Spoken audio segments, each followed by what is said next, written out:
Chapitre au Canada, page 55. Un peu froid, mais ensoleillé. Moins 28. Moins 40 le novembre, en tout cas. Bon. Je marchais jusqu'à la sortie de Goose Bay et Happy Valley. Après 45 minutes d'attente, un homme référence numéro 109, livrant du carburant pour hélicoptère, m'apporta à peu près 12 km sur l'autoroute. Je marchais un autre 5 km en poussant en même temps. Pratiquement aucun trafic. Il faisait beau, mon chum. J'étais bien beau, là. Vers 14 heures, une camionnette s'arrêta vis-à-vis de moi, mais de l'autre côté de la route, avec à bord 2 hommes, référence numéro 110. Ils me firent comprendre qu'à cette heure-là, rendu à 2 heures l'après-midi, il faut en avoir bien vite, il n'y aurait plus de trafic s'en allant vers Labrador City. Et ils m'offrirent de revenir à Happy Valley. J'acceptai. J'ai demandé de me débarquer au même endroit que j'avais commencé au matin, vers 3 p.m. Un homme m'offrit une ride à Muskrat Falls, mais il m'aurait débarqué dans le milieu de nulle part. Je refusai, le soleil baissait, j'ai décidé que la journée de pousse était officiellement finie. J'allais au Tim, j'ai resté jusqu'à 2 heures, lisant la Bible et travaillant sur mon livre. À la fermeture, je partis installer ma chambre. Je partis installer ma tente pas loin d'une église pentecôtiste. Bethel. Je me réveillais, une église Bethel pentecôtiste. Je me réveillais vers 6h AM, pacté, et j'arrivais au Tim à 7h15.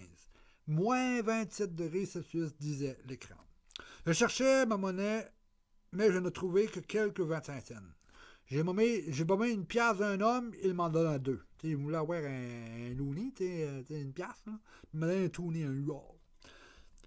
Bonus, j'ai gagné un autre café avec le concours Déroule le rebord que je gardais. Tu sais, les petits rebords, déroule le rebord, roll up the rim to win. Bon, des découpes, là, tu gardes pas la tasse. En tout cas, moi j'ai découpé, j'ai écrit ça, le petit bout là, dans le portefeuille. Je partis du Tim vers 8h20. Je retournais à mon spot d'hier. Presque tout de suite, un jeune homme autochtone, référence numéro 111, m'embarqua et m'apporta directement à l'autoroute. Avant de le quitter, il me donna un paquet avec 6 cigarettes. Merci, Chummy.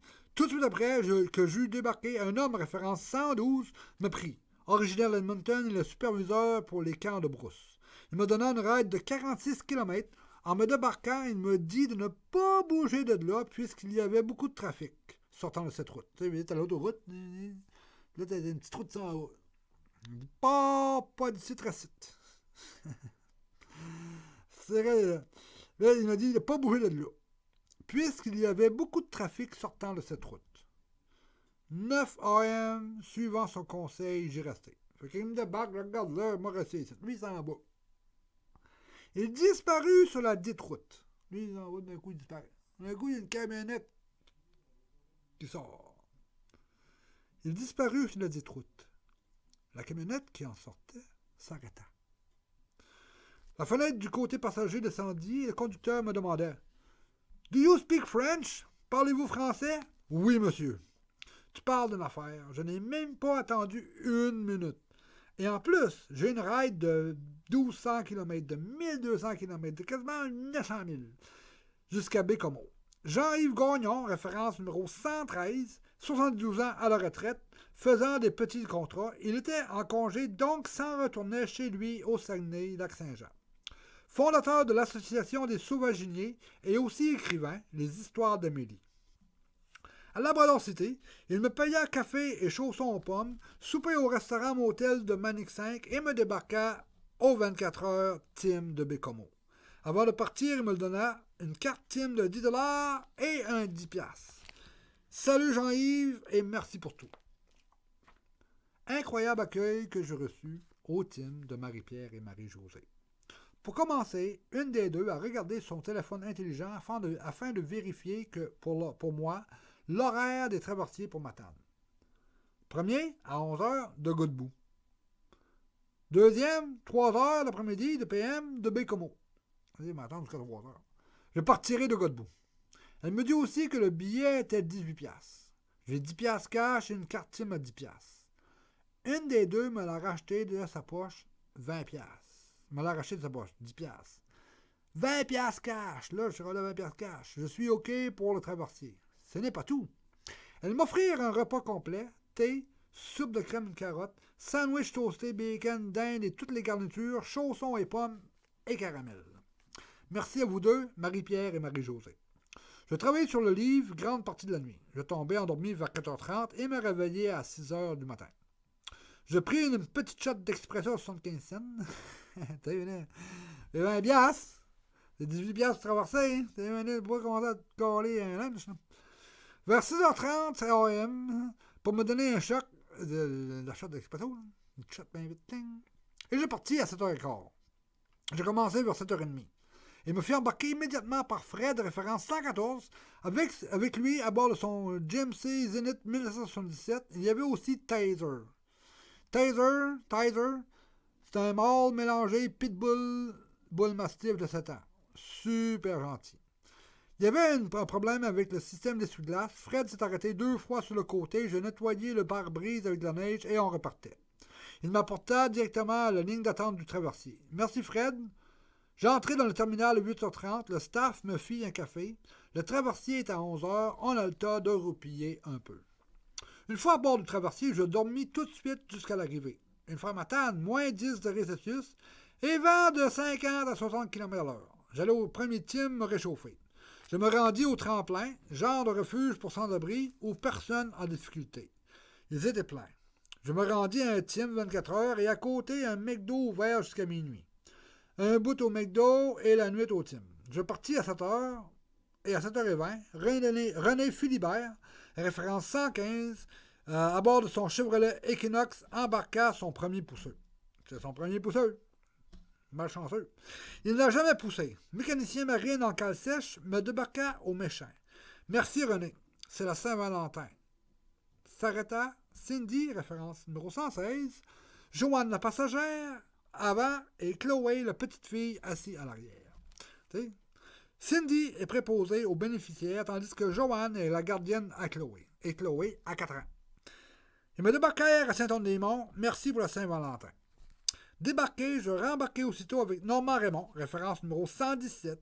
Il m'apporta à Marsoui au café du parc. Il me fit déguster un café, un potage aux légumes et me donna des cigarettes. Merci Normand. En montant une côte, Rodrigue, référence numéro 118, et Suzanne me prirent. Rodrigue et moi avons été à l'école, restés et travaillé ensemble. Au team, j'ai bombé une couple de piastres. Merci à vous deux, on est arrivé à Gaspé, c'est l'heure du café. J'ai passé 3 soirées à Gaspé, la première soit samedi le 14 février chez mon chum Michel Packwood. Souper, douche, parler et rire en masse, et puis dodo. Le dimanche, j'allais monter ma tente sous le pont de Gaspé. Au réveil, je m'aperçus qu'il faisait une belle tempête de neige et de vent. J'ai niaisé un peu avant d'en sortir.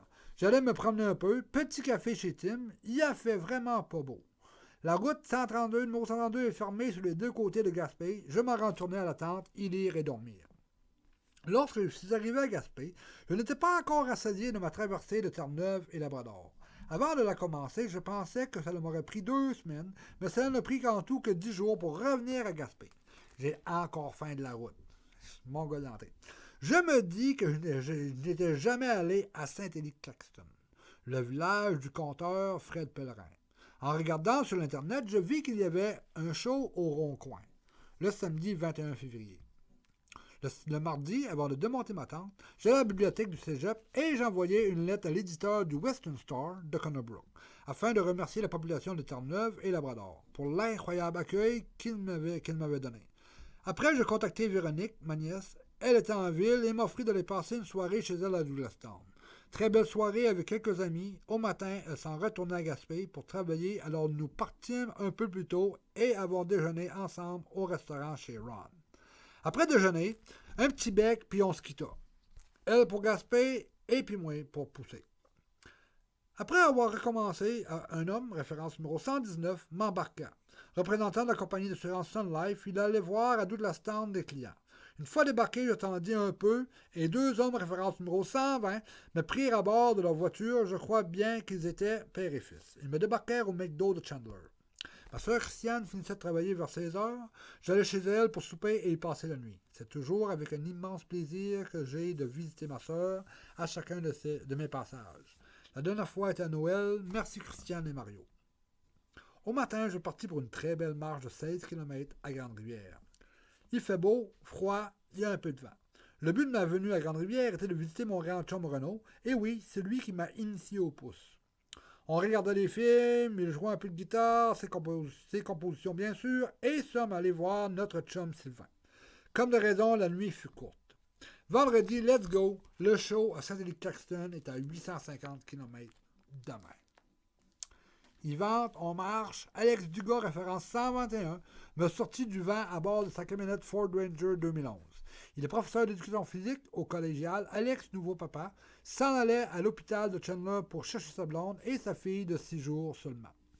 Il m'a débarqué au McDo. Je continuais immédiatement. Rapidement, Maryse Arsenault, référence 122, me prit de sa Honda Civic 2013. Elle était éducatrice à Cap d'Espoir. Elle a déjà poussé jusqu'à Vancouver pour y visiter sa sœur. Il y est resté 10 ans. Il me débarqua dans le vent et la neige à Bonaventure. On continue. Un homme référence 123, blessé à vie, m'embarqua dans sa camionnette et me débarqua à New Richmond.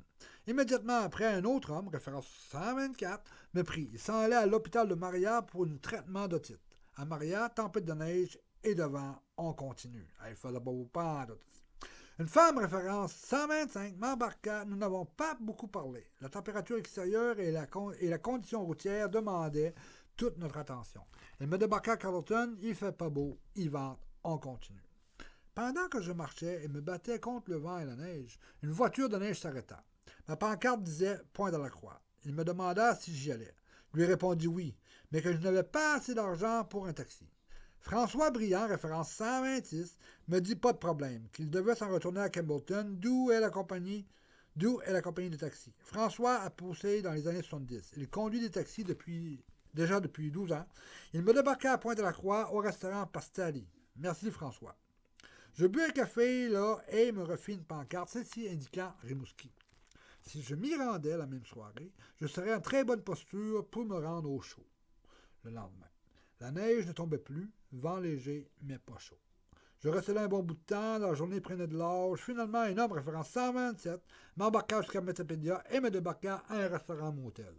J'allais voir à quelle heure il fermait et ressorti pour pousser encore une fois. Vers 17h, c'était bel et bien fini. T'es fan noir. Pas fan noir. J'entrai au restaurant, je pris le temps de manger comme il faut. Je restai au restaurant jusqu'à sa fermeture. Il ouvre à 7h AM. Je plantai ma tente derrière l'enseigne. Bienvenue à Metapédia. C'est la pancarte, bienvenue à Metapédia. Les plantés dans la tube. Je me servis de ces poteaux pour y attacher ma tente au cas où. Tu sais, bien attaché. À 6h30, pendant que je défaisais ma tente, un homme s'est arrêté pour me dire qu'il faisait moins 25 degrés Celsius. Et il arrête, hey, il fait moins 25. Ouais, je dis. J'entrais au restaurant à 7h. C'est pas moi, c'est pas le bon Dieu, c'est pas moi qui contrôle ça. J'entrais au restaurant à 7h. Je lus le journal en attendant qu'il fait plus clair et que ça se réchauffe un peu. À 8h30, je partis du restaurant. Je marchais à un bon spot. À 8h45, ça devait être 15 minutes, là, une semi-remorque s'arrêta. Un gros drac.